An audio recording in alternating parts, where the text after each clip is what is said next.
आपल्याला आपल्या जीवनात आलेले खडतर अनुभव आणि आपला चालू असणारा अविरत सराव यांच्या जोरावरच आपल्याला यश प्राप्ती होत असते.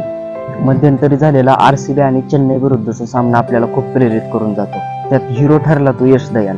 त्यात यश दयालला मागच्या वर्षीच्या IPL सीझन मध्ये रिंकू सिंगने सलग 5 षटकार मारले होते आणि त्यानंतर त्याचं संघातलं स्थान सुद्धा रद्द करण्यात आलं होतं. तो पुन्हा मैदानावर दिसलाच नाही आणि याच मागच्या सामन्यात त्याच यश दयालने मॅच विनर अशी महत्त्वपूर्ण गोलंदाजी केली. तुमचं अस्तित्व संपुष्टात कधी येतं? तुम्ही सराव करणं सोडून देता आणि स्पर्धेतून माघार घेता.